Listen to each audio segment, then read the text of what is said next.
"You're not pilot material." They said it the way loud verdicts are delivered, not with anger, but with the quiet certainty of someone who has already decided your worth before you step into your own life. It was said at a debriefing lunch, surrounded by fellow pilots and commanders, with the clatter of plates and polite chatter in the background. It landed on me like a bruise, slow to sting, but persistent enough to shape the rest of my thinking for months. My name is Captain Sarah Walker, and at that moment I was 8 months into an overseas deployment, wings clipped by casual dismissal rather than any failure of skill. I donned my flight suit every morning because it was part of me, not just a uniform. It was the culmination of long nights studying aerodynamics, early mornings learning emergency procedures, years of practice and commitment. It wasn't a costume. It was a language my body knew how to speak before my mind could explain it. We all remember moments like that one, not because they were dramatically cruel, but because they were casual and precise in their dismissal, the way an expert might remove a tool from your hand without looking you in the eye. But I didn't react with anger.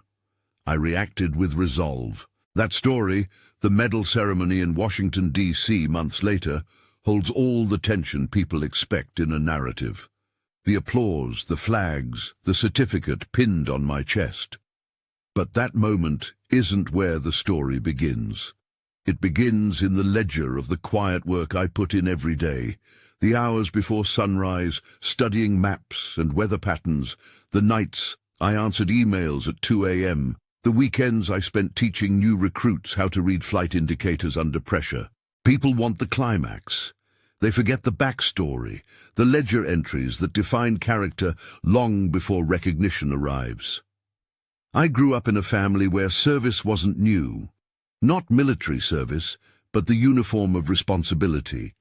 Someone always picking up shifts, solving someone else's problems, smoothing over crises. My family congratulated me the way people congratulate someone for good manners, polite, quick, and then back to business. My brother asked if I could help fix his car. My mother reminded me to schedule my next leave. But then came the comment from that commander, not a mentor, not someone I trusted, just a sharp sentence delivered in a crowded room. "You're not pilot material." To him, my competence was invisible, unless it was loud and unignorable. To me, it was quiet, measured, and rooted in a habit of showing up, not showing off. That night, I opened my flight notebook app. Not a to-do list, a ledger, dates of training, weather drills, sorties flown, endorsements received, performance notes, emails, mission logs. I recorded receipts not to prove a point to others, but because facts retain clarity when feelings do not. A timestamp never forgets. A signed document cannot reinterpret itself. Then came the mission that changed everything. The call came just before dawn, an urgent briefing marked with red headers and bolded directives. A convoy transporting medical supplies had been ambushed hours out from base. Lives were at risk. The terrain was rough. The weather was unpredictable. Standard protocol would have routed a helicopter support group first, then troop transport. But with enemy units reported nearby and airspace unpredictable, it became a tactical decision to send the C-17 with its advanced landing capabilities. I volunteered, not because I wanted to prove anyone wrong, but because duty, training, and instinct converge into one immutable force in moments like that. The flight up was tense. I reviewed schematics, weather scans, satellite imagery, and every after-action report I had stored in my own mental ledger. I ran procedures in my mind like a musician runs scales before a performance. Not to impress, but to prepare. When we neared the drop zone, we encountered turbulence that didn't match any forecast.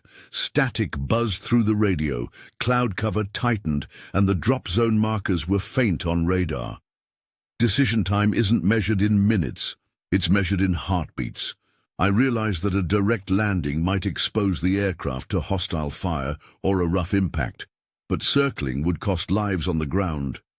I made the call. Prepare for a low approach.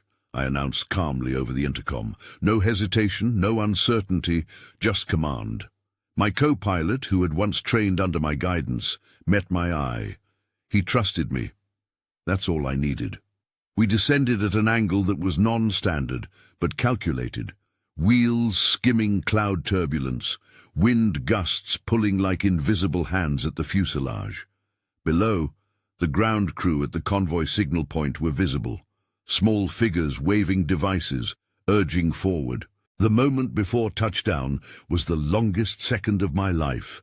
I knew that if I misjudged by even a fraction, the C-17 could flip, roll, or break apart on impact. But the aircraft responded to every input with disciplined precision. My training spoke through my hands, not bravado, not fear, just instruction met with action. We hit the ground harder than usual. That was unavoidable. But we landed, not crashed. We landed, and the aircraft held. And from the back, I heard the collective breath of the 42 lives we came to save, exhale like a chorus of relief. It wasn't glorious, it wasn't cinematic, it was necessary. Boxes of medical supplies were offloaded within minutes, soldiers transported into protective cover, and the convoy, now stabilized, began its secure retreat toward base with critical support. That day, 42 lives were saved because the aircraft remained intact and operational. That day, procedures and instincts converged to defy the statistic charts and field warnings. But the moment that mattered, the medal ceremony months later, wouldn't have existed without the quiet ledger that preceded it. In the aftermath, the nomination process began. Members in my unit supported my actions with endorsements, performance logs, eyewitness accounts, all facts, all documented. I recorded every email chain, every confirmation, every signature. This time, I was not just relying on instinct. I was building proof. Recognition in the military is slow, stringent, and thorough. Every commendation travels through layers of approvals, committees, signatures, and cross-checks. That's what gives it weight, because when a medal is issued, it means multiple gates have verified you. The award packet made its way up the chain.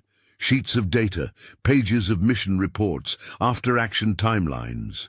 And then, 8 months after those dismissive words at the luncheon, I stood in Washington, D.C., before a modest yet meaningful audience of soldiers, commanders, friends, and family. The medal wasn't enormous, no brilliant golden flourish, but it was real and measurable. As it was pinned to my uniform, I felt a quiet calm wash over me. There was applause, steady and respectful. I saw familiar faces, comrades who had watched me stay late training, who had seen me make decisions under pressure. I saw my mother's eyes reflect understanding I had not seen before. And in the third row, my uncle, clapping with a look that was no longer dismissive but contemplative. It wasn't a celebratory movie scene. It wasn't a victory speech. It was institutional recognition, fact-meeting ceremony. In that moment, I understood something important. You don't get to rewrite the past with a medal, but you do get to establish a record of truth that no dismissive sentence can erase, because facts outlast feelings. Truth outlives labels. Uniform doesn't define ability. Actions do.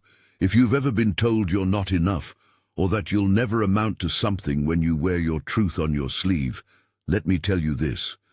Persistence writes ledger entries that no opinion can undo. Comment with that "You are pilot" material and tell me where you're watching from, because every one of us who faces dismissal, doubt, and disbelief deserves a record that reflects who we really are.